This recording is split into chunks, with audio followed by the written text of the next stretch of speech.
Olá, meus amigos, estamos aqui de volta para darmos continuidade ao estudo da obra Paulo e Estevão pelo Espírito Emmanuel.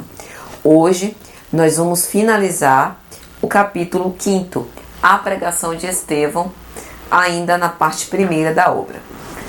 No capítulo anterior, nós falamos da visita de Saulo de Tarso e Sadoc à igreja de Jerusalém. Eles viram com os próprios olhos, foram testemunhas oculares do serviço de assistência aos necessitados que a Casa do Caminho fazia, sobre a organização com Simão Pedro à frente, e assistiram à preleção, à prédica de Estevão. Inclusive, Saulo de Tarso interferiu por considerar perigosa aquela conexão entre os escritos de Moisés e o Evangelho de Jesus, considerar isso pernicioso para o próprio amor à lei de Moisés, elevando a um patamar apoteótico o profeta de Nazaré, Jesus. E Saulo chama Estevão para briga e Estevão declina, diz que não vai discutir, que ele não vai fermentar esse tipo de dissensão. Há um serviço de assistência aos necessitados que precisa ser feito e ele não vai perder tempo com essas discussões infrutíferas. E Saulo de Tarso, numa última atitude, o ameaça e diz que o vai levar para o Sinédrio, e aí ele vai ter que responder. E diz mais, diz que ele vai ter que renunciar à fé cristã. E Estevão encerrou essa primeira parte deste capítulo dizendo que o Sinédrio pode ter 1000 modos de fazê-lo chorar, mas Estevão não reconhece nenhuma forma de fazê-lo abjurar da fé cristã. E aí nós estamos nesse momento tenso. Saulo de Tarso com Sadoc na igreja de Jerusalém, após a prédica de Estevão, inspirada, coadunada com a lei de Moisés e com o Evangelho de Jesus, ele saiu de cena e estava tentando se recolher, voltar para suas atividades normais. Devemos nos lembrar que naquela ocasião alguns fariseus também estavam infiltrados, como a dar apoio a qualquer coisa que Saulo de Tarso precisasse, como troca de favores. E eis que se acerca de Estevão uma senhora com a sua filha, dizendo mais ou menos assim: "Ô meu filho, nós vimos de muito longe, vimos de Dalmanuta. Eu sou testemunha, porque estive quase morta e vós me curastes há um tempo atrás. E agora eu trago a minha filha com muitas dificuldades, que precisamos vencer. Ela se calou, emudeceu-se há cerca de 1 ano, e eu trago aqui para que a ela seja dado o dom da cura, essa graça." Estevão refletiu. E isso é interessante que Emmanuel diz, O pregador refletiu, antes de tudo, no perigo de qualquer capricho pessoal de sua parte e, desejoso de atender a suplicante, contemplou a doente com sincera simpatia. Observe. Estevão é a prova viva da renúncia, da abnegação, da obediência. Então ele analisa se aquela cura não poderia soar como orgulho de curar. E aí ele tenta revestir esse procedimento de toda a humildade possível.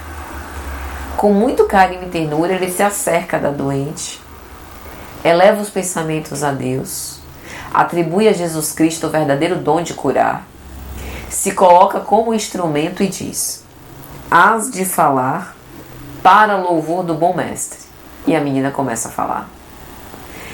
Naquele momento, Saulo de Tarso, que estava indo para cima de Estevão, é como se todos estivessem estacados. De súbito, houveram-se impressionado e pararam. E aí eles começaram a recuar, estupefatos.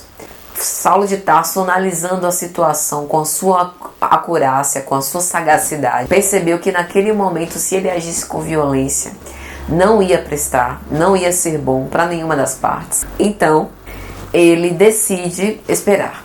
E aí Emmanuel vai dizer: Teria a lei a seu favor. Na satisfação dos seus caprichos, saberia remover todos os obstáculos. E isso é interessante. Mais uma vez a gente tem polaridades. A figura de Saulo de Tarso, a figura egóica, do orgulho, de querer satisfazer as suas paixões e se utilizar do abuso de autoridade para fazê-lo. Do outro lado, Estevão, a mansuetude, a obediência, a resignação. Observe que o tempo inteiro a profundidade das lições morais que Emmanuel nos lega. E aí, Emmanuel vai narrar que Estevão passava por Saulo de Tarso e Saulo fixou quase com ódio. Mas o pregador respondeu-lhe com um olhar sereno e amistoso.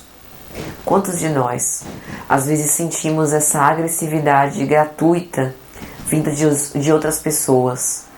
Sentimos aquele olhar carregado que quase nos dá um choque. Devemos permanecer serenos e pacíficos, mansos. Essa é a nossa defesa psicológica, magnética. Trabalhar no bem. A autorrealização e a autoconsciência, a elevação espiritual. Aqueles olhares de ódio não haviam conseguido penetrar nas profundezas do ser de Estevão, por ele estar num patamar bem diferente. E aí, Saulo de Tarso começa a fazer as promessas de que Estevão vai lhe pagar muito caro. Imagine o que o rapaz fez. Simplesmente defendeu uma ideia. Mas Saulo de Tarso não admitia ter perdido no debate. E aí Saulo fala com Abigail de tudo que ocorreu. E Abigail, no auge da sua inocência, dizendo que se Gesiel estivesse ali, poderia ajudá-la a defender a lei de Moisés. Na verdade, Abigail estava agindo de acordo com aquilo que Saulo de Tarso lhe pintava, lhe narrava. Toda verdade, toda história tem dois lados, né?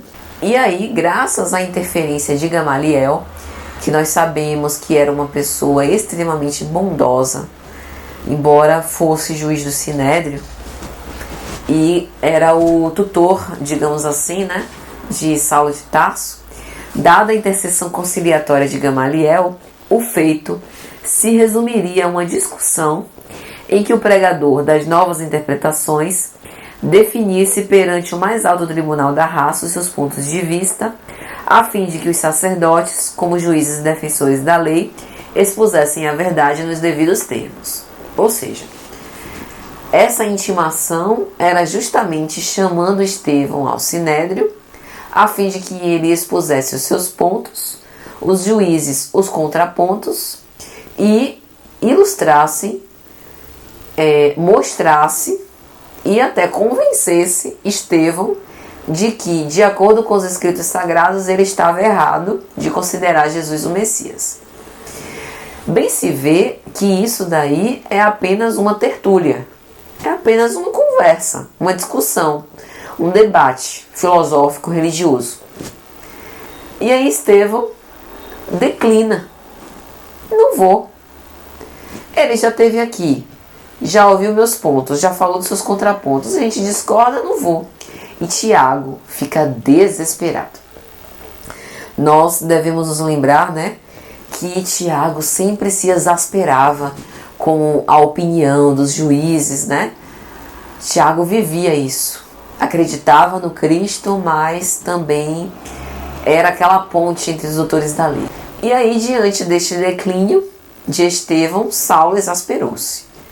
E, num ato de loucura, procurou Neemias, um fariseu vulgar, que não tinha ética, procurou Neemias para que Neemias levantasse um falso testemunho contra Estevão e apresentasse uma acusação contra Estevão.